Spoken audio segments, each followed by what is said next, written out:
Good morning, guys. It's Dr. Bloom. It's Monday, actually.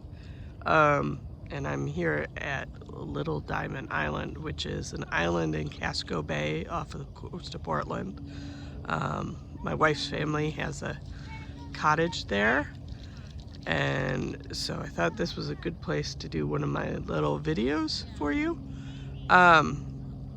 Today, what we're going to talk about is environmental policy, because while the first half of class we've been talking about outdoor recreation, it is really environmental policy that provides the foundation for how our natural resource base is, how our environment is, what's going on right now. Staring at a couple fishing boats, lobster boats out in the sea. They're over by a place called Seal Rock, which is literally a rock that the seals inhabit over time, or during low tide. This is high tide right now. So this is in between Great Diamond and Little Diamond. Usually this is a sandbar at low tide so you can cross, but at high tide it is not. There's my family playing. You know, we play outside as much as we can. Those are our dogs, Cooper and Gordy. But I've chosen this place because right here on top of the old dock edge, you see what is an osprey's nest. Hi, Charlie. Did you see an osprey today? Yeah? Was it cool? Yeah. What was it doing? Eating? No. It was sitting in a tree, right? Yeah. And then it flew away to try to find some food? Yeah. Yeah. And then across the bay, there's another pole with another osprey's nest. So, the reason that I want to do this right here near where the osprey's nests are, and if we're lucky we'll get to see one of them, is that ospreys were, like most birds of prey, were massively in decline around the time of the 1960s and 70s. Before that there was a huge population. Early in the 1900s, oh, you can see a cormorant on the dock, but early in the 1900s, late 1800s, early 1900s, osprey, like many birds, population declined because women, for fashion's sake, were collecting feathers and such for hats, for decoration, for whatever. And so lots of bird species had to decline. So back then, we passed our initial Fish and Wildlife Acts. Acts are laws that define what you're allowed to do environmentally and not allowed to do. But the policies are the ways that those acts are enforced. So there were initial fish and wildlife laws which then prevented people from collecting bird species, and so bird populations came back. But in the 60s and 70s, I'm sure you've all heard about the bald eagles, but the same with the ospreys. The ospreys declined largely due to DDT and the use of DDT in our farm fields and as pesticides. And so what happened was the birds' eggs got really thin. The adult birds could survive, but the eggs thinned out, and then they couldn't hatch because obviously they'd break when the birds were sitting on them. So the population declined massively. And that led us to huge population declines worldwide. And the osprey is a species of bird. It's one of 5, really, that is found literally throughout the world.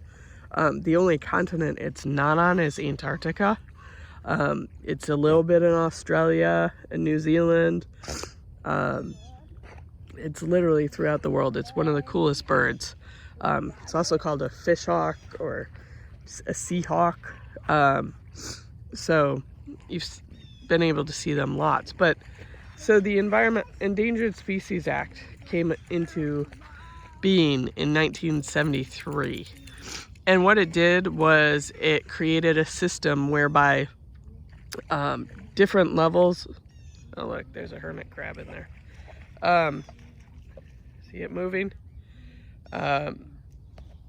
Where different levels of species were ranked according to level of concern. So the most is endangered. The worst is extinct, which is they're gone from the earth. Endangered means that they're headed towards extinction. Their population's extremely low.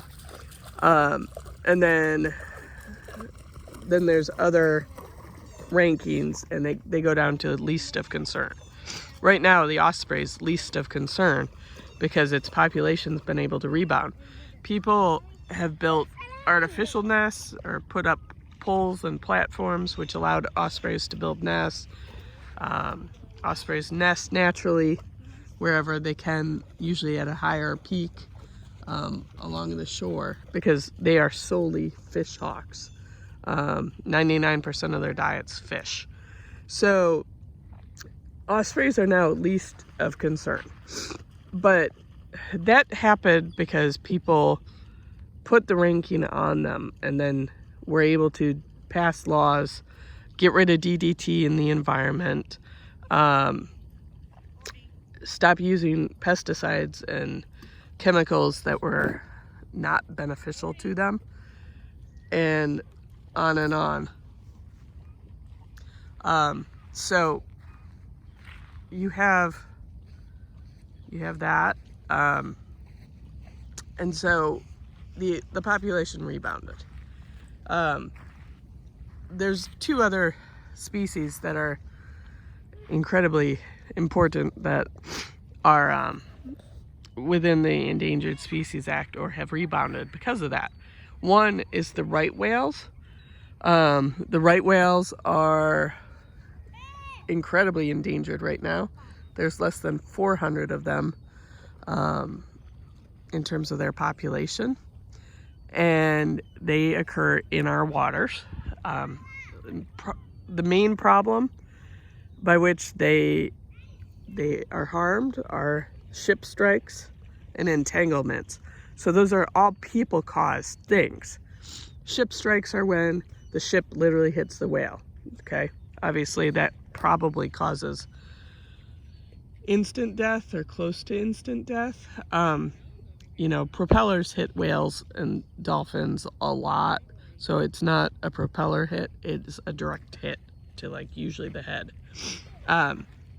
Entanglements are from fishing gear that could be ghost gear, which means that it's not, it's gear that some fishermen let go, or it could be gear that's set up for lobster traps or any of the fish species out there.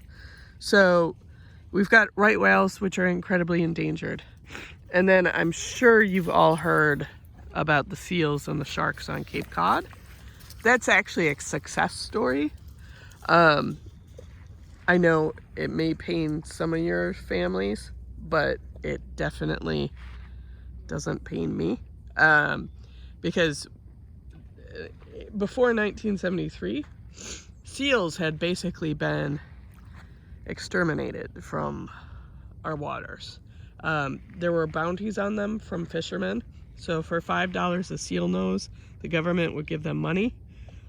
So fishermen took it upon themselves to kill the seals, by and large, to prevent them from attacking the fish that were in their nets or anywhere else. But so they had bounties on them. They wound up being largely exterminated.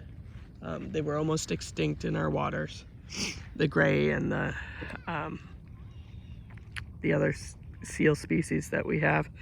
And in 1973, they were put on the endangered species list.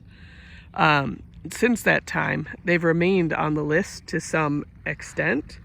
They're not endangered. I don't think they're even threatened in our waters. So I think they're getting back to being a species that's not too much of concern around us, although they're still on the endangered species list, so you can't really do much to them. Since the gray seals have come into roost in great numbers in Cape Cod, the great white sharks have come back. And gray seals are their favorite food. So, you know, that's not a bad thing. Nature is all about balance.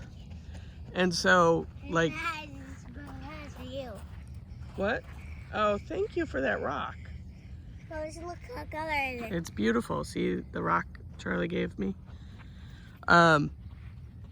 He's been picking up rocks this week. The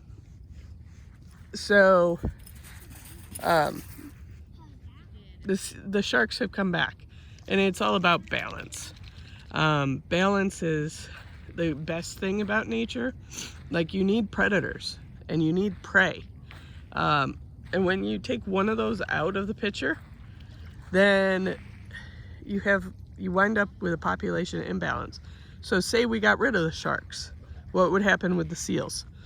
They would multiply to such an extent that they harm their own population. So then you'd have to bring in like hunters and all sorts of stuff. And that has a whole nother set of ethics. So balance and everything, our environmental laws have worked by and large. There's politicians right now that want to dismantle them. And they want to dismantle them because they do work. And that sometimes works against personal economic interests. And depending on political bent, some politicians feel like the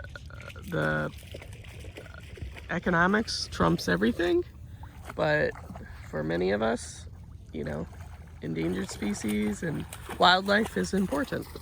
So this week, you guys are going to do an assignment about endangered species, the Endangered Species Act. You're going to learn more about it.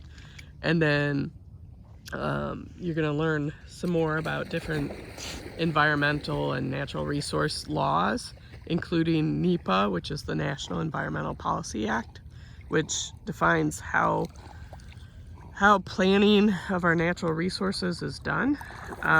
So very, very important stuff.